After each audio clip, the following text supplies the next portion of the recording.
چلی جو سیل رواں پہ محبت کی کشتی، تو اس سفر کو محبت کے نام میں نے کیا۔ سندھ میں ایک طویل عرصے کی تعیناتی کے بعد اس کو بالآخر اپنے شہر میں واپس بلا لیا گیا تو وارث خوش تھا۔ اس کے خیال میں فارس کے کریئر سے کلنک کا ٹیکا اتر گیا تھا اور اس کی ترقی کے چانسز بڑھ گئے تھے، مگر اس کی خوشگمانی تھی چند ہفتوں میں ہی ختم ہو گئی اور فارس کے کلیگ سے ملنے کے بعد وہ سیدھا قصر کردار کی نیکسی میں آیا تھا۔ اب میں نے کیا کیا ہے؟ اس نے فریج سے سافٹ ڈرنک کے 2 کین نکالتے ہوئے مسکرا کر پوچھا، پھر سیدھا ہو کر پلٹا تو دیکھا وارث گلاسز کے پیچھے سے اس کو تندہی سے گھور رہا تھا۔ مسئلہ یہ کہ اس دفعہ تم نے کچھ نہیں کیا، تم میرے باس کی طرح باتیں کیوں کرتے ہو؟ ایک کین اس کی طرف اچھالا اور دوسرا کھول کر خود صوفے پہ آ گرا۔ وارث نے سختی سے لب بھیجے، کین پہ میز کو پٹخ دیا اور اس کے سامنے بیٹھا۔ تمہارے سامنے ایک شخص گن لہراتا ہوا بھاگ گیا اور تم نے اس پہ گولی نہیں چلائی۔ اس نے ایک بچے کو یرغمال بنا رکھا تھا، اس کی گردن پہ پستول رکھ کر اس کو ڈھال بنا کر وہ کھڑا تھا۔ میں بچے کی زندگی کو خطرے میں نہیں ڈال سکتا تھا اور کین لبوں سے لگائے گھونٹ بھرا تو تمہیں اس کے بازو پہ گولی مارنی چاہیے تھی، اس رگ پہ جس کے کٹتے ہی وہ ٹریگر دبانے سے مفلوج ہو جاتا۔ ڈونٹ ٹیل می کہ تمہیں کسی نے یہ سب نہیں سکھایا۔ فارس نے کین رکھا اور سنجیدگی سے آگے ہوا۔ وارث وہ ایک انسان تھا، اس پہ اسمگلنگ کے جتنے مقدمے ہوں وہ ایک انسان تھا۔ میں ایک انسان پہ گولی نہیں چلا سکتا تھا، اس اینگل سے میرا بیسٹ شاٹ اس کی کن پٹی پہ لگتا اور میں قتل نہیں کرنا چاہتا تھا کسی کو۔ اور تمہیں کیا لگتا ہے وہ بھاگ کر جو گیا ہے تو کیا اب مسجد میں میلاد کروا رہا ہوگا؟ نہیں غازی، میں جتنے لوگوں کی زندگیاں منشیات سے خراب کرے گا وہ تمہارے سر ہوں گی۔ فارس چند لمحے خاموش رہا۔ سارا کیسی ہے؟ وارث نے مزید غصے سے اسے دیکھا۔ ٹاپک مت بدلو۔ قتل کرنا جرم ہوتا ہے مگر ڈیوٹی کی لائن میں فساد فی الارض کرنے والوں کو مارنا ثواب کا کام ہوتا ہے۔ کیا معلوم وہ توبہ کر لے، نیک ہو جائے۔ میں نے جو بھی کیا بچے کو بچانے کے لیے کیا۔ ہاں ٹھیک ہے، میری کمزوری ہے کہ میں ایک انسان پہ گولی نہیں چلا سکا، مگر ہو سکتا ہے وہ بدلنے والا ہوتا اور میں اس کا چانس اس سے چھین لیتا۔ اس بات پہ وارث غازی پورے دل سے مسکرایا تھا۔ میری ایک نصیحت ساری زندگی یاد رکھنا فارس۔ اس کی آنکھوں میں دیکھ کر وہ ذرا ٹھہر ٹھہر کر بولا، انسان نہیں بدلا کرتے، لاکھوں میں سے 1-2 تو بدل سکتے ہیں مگر ہر کوئی نہیں بدلتا۔ یہ نصیحت بھلانے میں اسے چند دن لگے تھے مگر ذہن کے کسی نہال خانے میں یہ اٹک ضرور گئی تھی، لیکن یہ وہ دن تھے جب دل اور دماغ میں اور بھی بہت کچھ چل رہا تھا۔ اس نے زمر کی یونیورسٹی جوائن کر لی تھی، شام کی کلاسز وہ اس سے لینے لگا تھا اور یہ اس کی خود کو بھی معلوم نہیں تھی بات کہ پورے شہر میں ایک یہی یونی تو نہیں تھی۔ پھر وہ ادھر کیوں آیا تھا؟ صرف اس کے لیے اس سے قبل ان دونوں کی ملاقات زیادہ نہیں رہی تھی، بلکہ رسمی سلام سے زیادہ اس نے کبھی اس سے بات بھی نہیں کی تھی اور سندھ میں قیام کی اس طویل مدت کے دوران اس کو بھول بھال بھی گئی تھی۔ مگر یہاں آنے کے بعد ایک روز اس نے اسے شادی کے گھر سے نکلتے دیکھا اور اسے معلوم ہو گیا تھا کہ اگر اس نے اس لڑکی کو کھو دیا تو دنیا میں کوئی اور اس کے لیے نہیں ہوگا۔ وہ اس کی یونی جانے لگا تھا، اس سے بات کرنے کے مواقع تلاش کرنے لگا تھا، اس کا زیادہ سے زیادہ وقت لینے کے بہانے ڈھونڈنے لگا تھا اور وہ ہمیشہ ہی اسے ایک طرح سے ڈیل کرتی تھی، احترام اور عزت کے ساتھ مگر ریزرو اور دور۔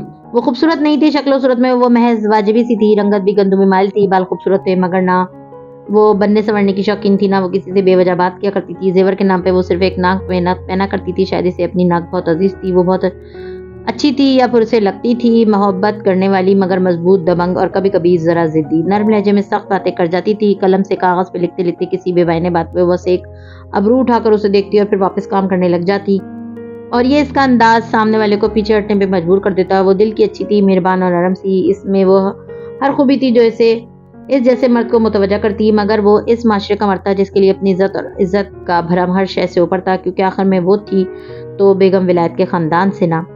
قصے کہانی اور فلموں میں محبت کی شادیاں سحر انگیز لگتی ہوں گی، حقیقت اس سے مختلف تھی۔ وہ ابھی اس سے شادی نہیں کر سکتا تھا، جو بھی سنتا آگے سے کہتا اچھا۔ وہ دونوں ایک یونیورسٹی میں ساتھ ساتھ اور اس سے آگے کے معنی خیز مسکراہٹیں اور آنکھوں کی چمک۔ فارس کی طبیعت کو یہ گوارا نہ تھا، بہت سالوں کی ریاضت کے بعد کتنے اسباق سیکھ کر اور کتنی اذیت کاٹ کر وہ وارث اور ندرت کی ایک خاندان بنے تھے۔ بالآخر ان کے خاندان میں دوسری بیوی کا بیٹا نہیں بلکہ ندرت اور وارث کا بھائی سمجھا جانے لگا تھا اور وہ اس عزت پہ حرف بھی نہیں آنے دینا چاہتا تھا۔ سو اس نے تاخیر کی اور پھر وہ تاخیر کرتا گیا۔ یونیورسٹی چھوڑنے کے کچھ عرصے بعد وہ عزت سے اس کے لیے رشتہ بھجوا دے گا، منگنی، شادی، اپنے شہر میں پوسٹنگ، متوقع ترقی، اچھی جاب، بچے۔ فارس غازی کی زندگی کی ساری ترجیحات اس کے ساتھ تھیں، بہت ہی صفائی اور سلیقے سے آراستہ اور مرتب شدہ۔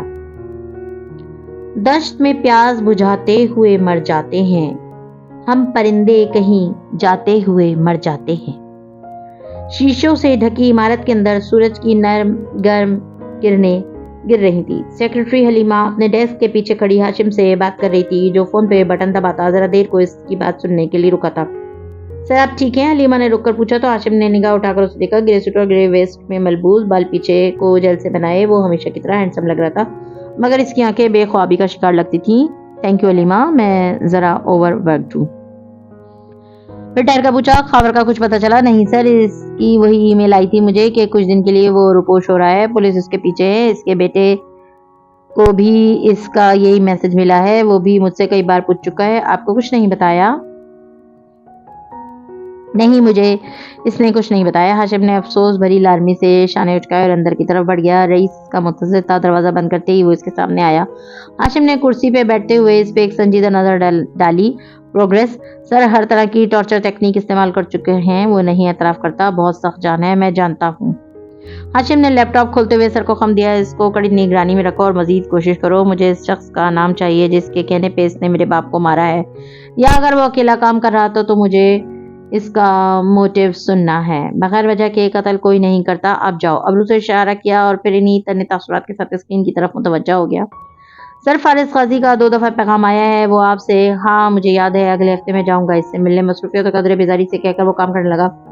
رئیس سر ہلا کر مڑ گیا اور ہزاروں میل دور سمندر کنارے بنے ہوٹل کے تہخانے میں مستعد گارڈز اسی طرح اپنی جگہوں پہ کھڑے تھے، پتھر جیسے چہرے بنائے، چاقو چابند اور الرٹ۔ تبھی سعدی کے کمرے کا دروازہ کھلا اور وہ باہر نکلتا دکھائی دیا۔ اس کے ہاتھ میں چائے کا خالی مگ تھا جو اس نے بار میز پہ دھرا، پھر سنجیدہ چہرے کے ساتھ گارڈز کی طرف آیا۔ مجھے اس سے ملنا ہے، یہ اجازت چند دن پہلے ہی سے ملنے لگی تھی۔ سو گارڈ ہر سر ہلا کر اسے راہداری میں آگے لے گیا۔ ایک دوسرے کمرے کا لکڑی کا دروازے کو دبا کر کھولا گیا تو سعدی نے اندر قدم رکھا، پیروں میں نرم سلیپر، اوپر جینز پہ ہلکی سی جرسی شرٹ پہنی۔ وہ تندرست اور توانا لگتا تھا، اس کے برعکس دوسرے قیدی کا حال مختلف تھا۔ اس کے ہاتھ اور پیر جڑی ہتھکڑیوں سے بندھے تھے جن سے لٹکتی زنجیریں دیوار میں نصب تھیں۔ زمین پہ بیٹھا دیوار سے ٹیک لگائے وہ آنکھیں مودے ہوئے تھا، چہرے اور گردن پہ زخموں کے نشان اور پرانے کپڑوں پہ لگے کٹ اور خون کے دھبے بند آنکھوں کے گرد نظر آتے نیل۔ سعدی نے بالکل بے تاثر نظروں سے اس کا چہرہ دیکھا۔ ہیلو خاور۔ خاور نے نیل آنکھیں کھولی، اس کی شیو بڑی ہوئی تھی اور ہونٹ پہ بھی خون جمع تھا، آنکھوں میں برہمی اور چبھن لیے اس نے سعدی کو دیکھا۔ کیا دیکھنے آئے ہو؟ یہی کہ میں زندہ ہوں یا نہیں؟ پھر ہلکا سا مسکرایا اور نفی میں سر ہلایا۔ میں اتنی آسانی سے مرنے والا نہیں ہوں بچے۔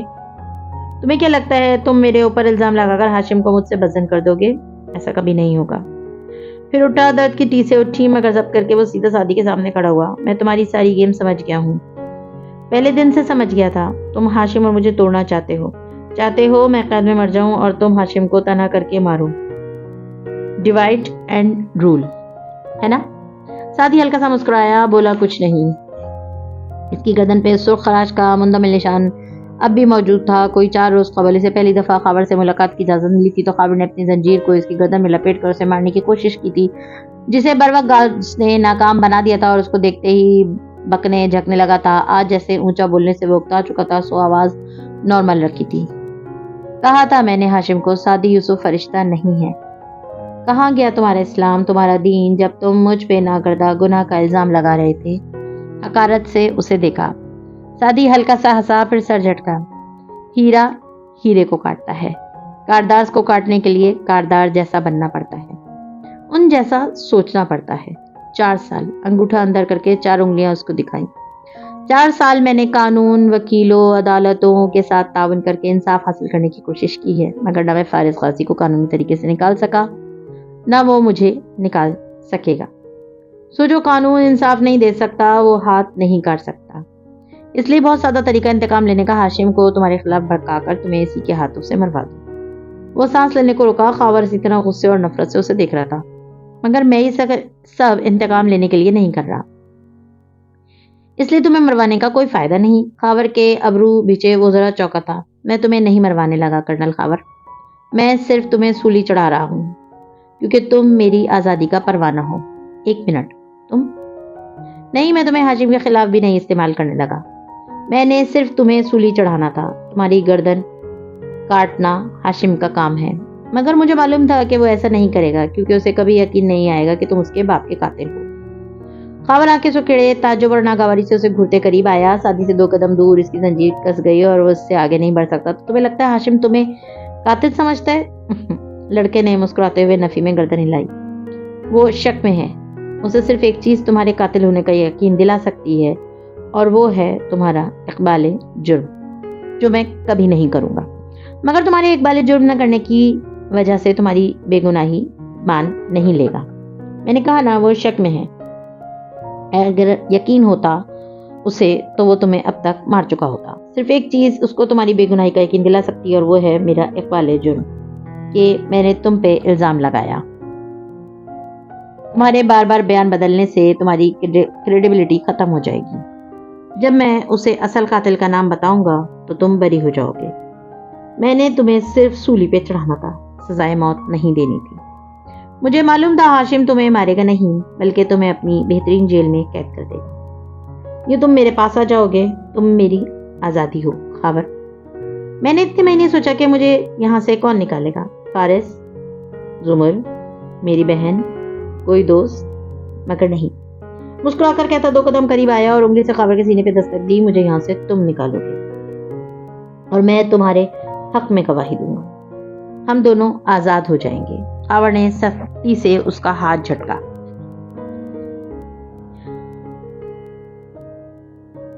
اوور مائی ڈیڈ باڈی سادی یوسف.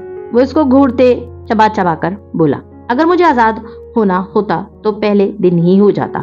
یہ جیل میں نے بنائی تھی، اس کے ہر راز سے میں واقف ہوں. مگر مجھے اپنے مالک سے بھاگنا نہیں ہے. مجھے اس کے پاس واپس جانا ہے. میں اور تم کبھی ساتھ کام نہیں کریں گے. رہے تم تو تم اپنی معصومیت کھوتے جا رہے ہو. تم بھی وہی بنتے جا رہے ہو جن سے تم نفرت کرتے تھے. میری آفر محدود مدت کے لیے ہے. ایک استحضائیہ نظر خاور پر ڈال کر وہ مڑ گیا. دراصل کھٹکھٹانے پہ گارڈ کی صورت نظر آئی تو خاور بے اختیار چلنے لگا. مجھے ہاشم کاردار سے بات کرنی ہے، میری ان سے بات کرواؤ. کیا تم نے سنا نہیں میں کیا کہہ رہا ہوں؟ سادی باہر نکل آیا اور گونگے بہرے بنے گارڈز نے دروازہ مقفل کر دیا. زنجیروں میں کھڑا شخص اسی طرح چلائے جا رہا تھا. اس طرح لوگ اٹھ کر چلے جاتے ہیں چپ چاپ. ہم تو یہ دھیان میں لاتے ہوئے مر جاتے ہیں.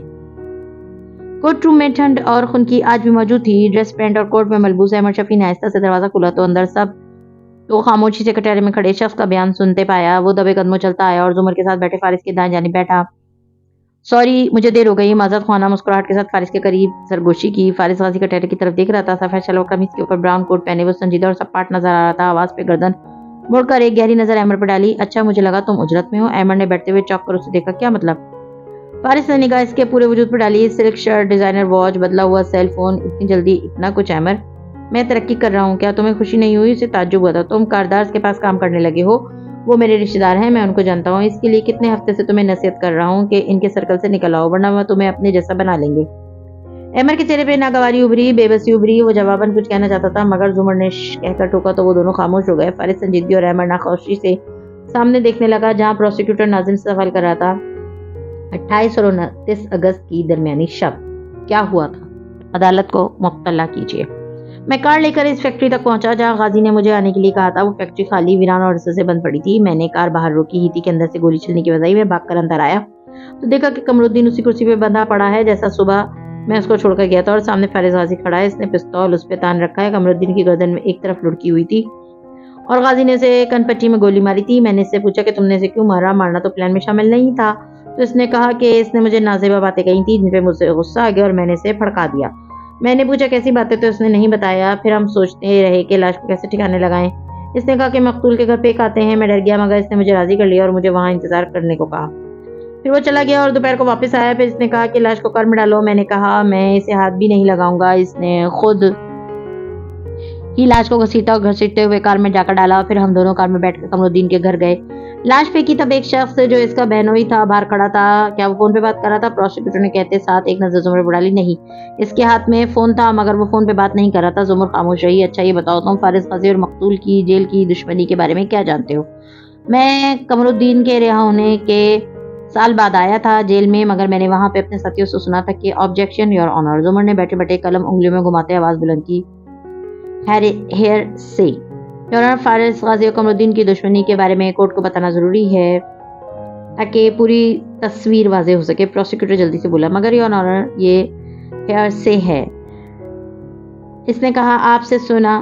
اس نے سنا آپ ہرسے کی ٹرائل میں اجازت نہیں دے سکتے. جو ناظم صاحب ابھی کہیں گے وہ گواہی نہیں ہے، ثبوت نہیں ہے، بلکہ سنی سنائی بات ہے، وہ صرف تب کہی جا سکتی ہے جب استغاثہ عدالت میں ان کے ساتھیوں کو پیش کرے جنہوں نے ناظم سے یہ بات کہی ہے، مگر چونکہ ایسا کوئی شخص استغاثہ کے گواہوں کی فہرست میں شامل نہیں ہے، سو یہ سوال یا اس کا جواب اس کی بھی اجازت نہیں دی جا سکتی۔ مگر یور آنر، جج صاحب نے ہاتھ اٹھا کر پروسیکیوٹر کو روکا، پھر آنکھیں مسلتے ہوئے چند لمحوں کے لیے سوچا، پھر اس بات میں سر ہلایا۔ سسٹین۔ پروسیکیوٹر نے صبر کا گھونٹ بھرا، چند ایک واجبی سوال پوچھے اور واپس آ بیٹھا۔ زمر قلم رکھ کر اٹھی اور چھوٹے چھوٹے قدم اٹھاتی کٹارے کے قریب آئی۔ ناظم خاموشی سے اسے دیکھتا رہا۔ آپ کو انگریزی آتی ہے؟ سنجیدگی سے سوال کیا۔ ناظم نے ایک نظر پیچھے بیٹھے پروسیکیوٹر کو دیکھا، پھر زمر کو۔ جی تھوڑی بہت۔ ڈائن ڈکلیریشن کیا ہوتا ہے؟ عدالت کو بتائیں۔ اس نے تذبذب سے شانے اچکائے۔ اوکے میں بتاتی ہوں۔ ڈائن ڈکلیریشن نزعی بیان کو کہتے ہیں جو کوئی شخص مرتے وقت دیتا ہے۔ اور آبجیکشن یور آنر۔ مسز عمر مدعے سے باہر جا رہی ہیں۔ پروسیکیوٹر جلدی سے کھڑا ہوا۔ Over ruled. ان کی پوری بات سننے میں کیا حرج ہے؟ جج صاحب نے زمر کو ایک حوصلہ افزا نظر سے نوازا۔ وہ واپس ناظم کی طرف گھومی۔ آپ نے کیا اس کیس کا نام سن رکھا ہے؟ اشرف پرویز بنام سلیم شاہد۔ جی۔ اس کیس میں سلیم شاہد پہ الزام تھا کہ اس نے ایک شخص کو سڑک پہ چھری مار کر قتل کیا اور مقتول نے مرنے سے پہلے ایک راہگیر کو نزعی حالت میں بتایا تھا کہ اس کا قاتل سلیم شاہد ہے، اور یہ کہ اس نے خاندانی عداوت کی بنا پہ ایسا کیا۔ اس راہگیر کا نام؟ میز سے ایک کاغذ اٹھا کر لائی اور ناظم کی طرف بڑھایا۔ مجھے پڑھ کر سنائے۔ ناظم نے ایک نظر کاغذ پر ڈالی۔ ناظم فاروق ول محمد فاروق۔ سو ناظم صاحب، کیا آپ اس کیس میں بطور گواہ پیش ہوئے تھے اور آپ نے مقتول ڈائن ڈکلیریشن عدالت کو سنایا تھا؟ جی ہاں، مگر عدالت نے ملزم سلیم شاہد کو بری کر دیا تھا۔ کیا آپ مجھے اس کاغذ پہ ہائی لائٹ شدہ سطور اونچی آواز میں پڑھ کر سنائیں گے جس میں جسٹس نعیم الحق نے اس نزعی بیان پہ یقین نہ کرنے کی وجہ بیان کی؟ وہ انگریزی سطور میں پڑھنے لگا۔ سب خاموشی سے سننے لگے۔ دوران اجرا یہ ظاہر ہوتا ہے کہ PW5 ناظم فاروق نے چند باتوں میں غلط بیانی سے کام لیا ہے۔ اس کے علاوہ PW5 ناظم فاروق کی کریڈیبلٹی اور سابقہ ریکارڈ ایسا صاف شفاف اور شک شبے سے پاک نہیں ہے، اس لیے ان کی بات پہ یقین نہیں کیا جا سکتا۔ پڑھ کر وہ خاموش ہو گیا۔ جو شخص ایک معاملے میں جھوٹ بول سکتا ہے، اس کی بات پہ کسی دوسرے معاملے میں یقین نہیں کیا جا سکتا۔ یہ الفاظ جسٹس محمد عامر ملک نے 1990 میں صابر بنام سرکار اپیل کیس کے دوران کہے تھے، اور ان الفاظ کی روشنی میں کیا ہم آپ کی بات پہ یقین کریں ناظم صاحب؟ یور آنر، مسز عمر ایک اور کیس کو اس کے ساتھ ملا کر گواہ کی کریڈیبلٹی کو ٹھیس پہنچانے کی کوشش کر رہی ہیں۔ اس نے پھر احتجاج کیا۔ عمر نے دونوں ہاتھ اٹھا دیے۔ اوکے فائن، مجھے گواہ کی کریڈیبلٹی کو چیک کرنے دیں۔ دوبارہ سے ناظم کو دیکھتے ہوئے سنجیدگی سے بات کا آغاز کیا۔ آپ کتنی دفعہ جیل جا چکے ہیں؟ سوال پہ پروسیکیوٹر نے پہلو پھر سے بدلا تھا۔ 2 دفعہ۔ کیا یہ درست ہے کہ آپ کے اوپر چوری اور اغوا برائے تاوان کے 5 مقدمے مختلف اوقات میں قائم ہو چکے ہیں؟ جی، وہ ڈٹائی سے بولا۔ عمر نے جج صاحب کو ان الفاظ کو جذب کرنے کے لیے چند لمحے کا وقفہ دیا، پھر بولی۔ اس رات آپ جب فیکٹری میں پہنچے تو آپ نے گن فائر کب سنا؟ جب میں نے کار پارک کی، اور پھر جب آپ دوڑ کر اندر آئے تو کیا دیکھا؟ یہ کہ فارغ غازی نے گن مقتول پہ تانی ہوئی اور مقتول کی گن پٹی سے خون بہ رہا ہے۔ کیا فارغ غازی اس کو دوسری گولی مارنا چاہتا تھا؟ Objection your owner. کاؤنسلر گواہ سے اس کی رائے مانگ رہی ہے، اور وہ پیچھے سے بولا۔ جج سسٹین بولا ہی تھا کہ زمر فوراً سے کہنے لگی، اوکے میں سوال کو ری فیراز کرتی ہوں۔ کیا آپ نے غازی کو دوسری گولی چلانے سے روکا تھا؟ نہیں، وہ دوسری گولی نہیں چلا رہا تھا، اس نے مجھے دیکھ کر گن نیچے کر لی۔ اوکے۔ وہ وائٹ بورڈ کی طرف آئی۔ ایک جگہ انگلی رکھی۔ اس مقام پہ آپ نے کار پارک کی، اور اس مقام پہ فارغ غازی نے آپ کے بقول گولی چلائی۔ میں چند روز پہلے اپنے بھتیجے کے ساتھ اس جگہ پہ گئی، اس نے مجھے پوائنٹ A سے پوائنٹ B تک بھاگ کر دکھایا۔ سو اس پارکنگ کی جگہ سے اس اندرونی کمرے تک بھاگ کر بھی آتے اس کو 1.5 منٹ لگا۔ آپ کو بھی اتنا ہی وقت لگنا چاہیے۔ مجھے صرف اتنا سمجھائیں کہ گولی چلانے کے بعد 1.5 منٹ تک ایک آدمی جس کا ارادہ بقول آپ کے دوسری گولی چلانے کا بھی نہیں تھا، وہ کیوں اپنے مقتول پہ پستول تانے رکھے گا؟ عموماً گولی چلانے کے بعد پستول جھٹکا کھا جاتا ہے اور لوگ پستول والا ہاتھ نیچے گرا دیا کرتے ہیں۔ میں کیا کہہ سکتا ہوں؟ میں نے جو دیکھا وہ بتا دیا۔ اس نے ڈٹائی سے شانے اچکائے۔ عمر نے ایک نظر جج صاحب کے تاثرات پہ ڈالی جو کاغذ پر کچھ لکھ رہے تھے، پھر دوبارہ ناظم کی طرف گھومی۔ اچھا، مجھے ذرا ریفریش کرنے دیں۔ غازی مبینہ طور پہ لاش کو کس طرح کار تک لے کر آیا؟ گھسیٹ کر۔ فیس اپ یا فیس ڈاؤن؟ جی، لاش کا چہرہ اوپر تھا یا زمین کی طرف تھا؟ اوپر تھا۔ جو راستہ آپ نے پولیس کو بتایا جہاں مقتول خون کے دھبے بھی ملے ہیں وہ پتھریلا بھی تھا اور درمیان میں کافی گھاس بھی تھی، جیسا کہ آپ نے ان تصاویر میں دیکھ سکتے ہیں۔ اس نے اپنی مزید چند تصاویر اٹھا کر باری باری جج صاحب اور پھر نیچے پروسیکیوٹر کی میز پہ رکھی۔ اس لحاظ سے جب کسی شخص کو ایسی زمین پہ گھسیٹا جائے تو اس کی کمر پہ رگڑ کے نشان یا کپڑوں کا پھٹنا یا سبز مائل دھبے ہونا ناگزیر ہوتا ہے، مگر لیگیور رپورٹ کے مطابق مقتول کے جسم پہ ایسا کوئی نشان نہیں تھا۔ پروسیکیوٹر کھڑا ہونے لگا مگر وہ اونچی آواز میں بولے گئی، اور اس سے پہلے کہ پروسیکیوٹر صاحب اعتراض کریں، 1990 میں جسٹس عامر ملک نے سردار لطیف کوسہ کے کلائنٹ صابر وغیرہ کی اپیل اس لیے منظور کی تھی کہ اگر اس نے مبینہ طور پر لاش کو گھسیٹا تھا تو لاش پہ سبزی مائل دھبے یا رگڑ کے نشان کیوں نہیں تھے۔ اس ججمنٹ کی روشنی میں یہ ثابت ہوتا ہے کہ ناظم صاحب کے بیان میں جھول ہے اور لاش کو 2 لوگوں نے اٹھا کر کار میں ڈالا تھا اور وہ 2 لوگ شریک جرم تھے۔ اوکے، اب کاؤنسلر ٹیسٹیفائی کر رہی ہیں۔ زمر اسی طرح نظر انداز کیے جج صاحب نے آ کر بولی، یور آنر، مجھے مزید کوئی سوال نہیں کرنا، لیکن میں گواہ کو ری کراس کرنے کا حق محفوظ رکھنا چاہتی ہوں۔ پروسیکیوٹر کے تاثرات بے چینی سے بگڑے، اور یور آنر، اگر اس دوران ناظم صاحب جیل توڑ کر کسی دوسرے ملک فرار ہو گئے تو عدالت کو ان کی گواہی خارج کرنی ہوگی یا پروسیکیوٹر صاحب کو اس گواہ کو گیو اپ کرنا پڑے گا۔ اب وہ دونوں ایک ساتھ بولنے لگے تھے اور درمیان میں جج صاحب بھی ناخوشی سے کچھ کہے جا رہے تھے۔ فارس نے ایسے میں مڑ کر احمد کو دیکھا جو کسی سوچ میں گم لگتا تھا۔ میں پھر کہہ رہا ہوں، کارداس کی جاب چھوڑ دو۔ خاور کے ہوتے ہوئے کسی دوسرے کو اپنا رائٹ ہینڈ نہیں بنائیں گے۔ خاور نہیں ہے اب، وہ ہلکا سا بولا تو فارس نے ایک دم چونک کر اسے دیکھا۔ کیوں، کدھر گیا وہ تیزی سے سیدھا ہوا۔ معلوم نہیں، نوکری سے نکال دیا ہے اسے یا خود ہی کہیں روپوش ہو گیا ہے۔ احمد سامنے دکھنے لگا۔ فارس نے ہونٹ سے گر کر سانس خارج کی اور واپس پیچھے کو ہوا۔ کچھ معلوم ہے کیوں؟ وہ تو ان کا قابل اعتبار آدمی تھا، سر سے لسا پوچھا۔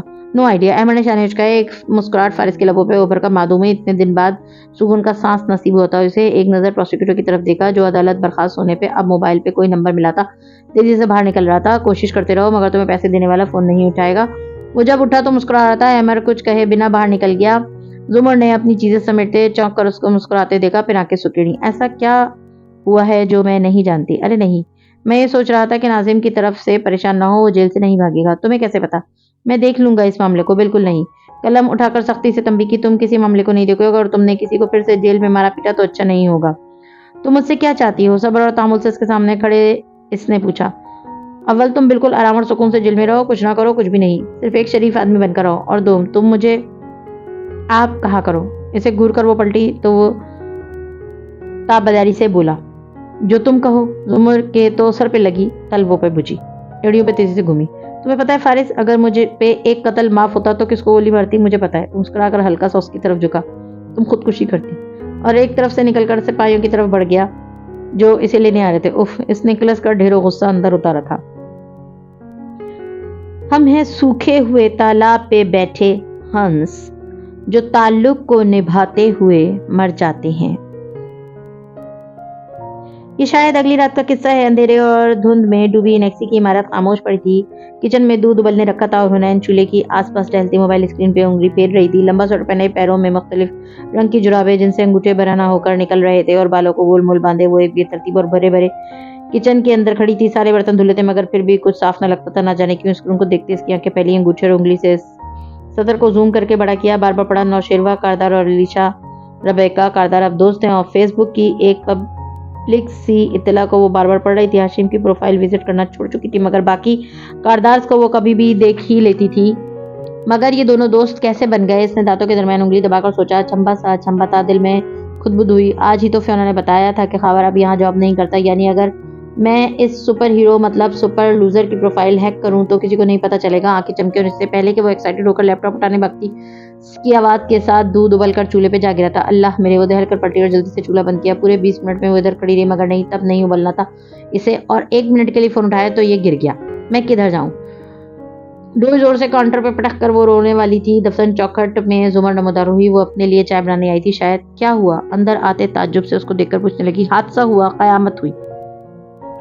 وہ آنکھوں میں آنسو لیے غم اور غصے سے پلٹی۔ میں حنین یوسف 10 منٹ یہاں کھڑی ہو کر چولہا صاف کروں گی اور پھر یہ فرش بھی۔ اس روز کتابیں لی پڑھنے کے لیے، پینٹ خریدا تصویریں بنانے کے لیے کہ آنکھیں اور دل کو کیسے مصروف کروں، مگر پڑھنے لگی تو فوکس نہیں ہوا، پینٹ کرنے لگی تو رنگ ہی ادھر ادھر بکھرنے لگے۔ اچھا ٹھیک ہے، نہ مجھے پڑھنے کا شوق ہے نہ آرٹسٹک ہوں، مجھے تو انجینئر بننا تھا، وہ بھی نہ بن سکی، ایم اے بھی نہیں کیا میں نے۔ آپ بتائیں، کیا میں اتنی انجینئرس لڑکی اس قابل تھی کہ یوں گھر میں ضائع ہوں؟ مجھے تو کمپیوٹر ہیکر بننا تھا، آئی ٹی ایکسپرٹ، بڑے بڑے الگورتھمز لکھنے تھے مجھے تو۔ نولان روز، فیلیسٹی اسموک اور حق کی طرح انگلیاں کھٹ کھٹ کر کے کمپیوٹرز کی دنیا میں حکمرانی کرنی تھی۔ اور کیا کر رہی ہوں میں؟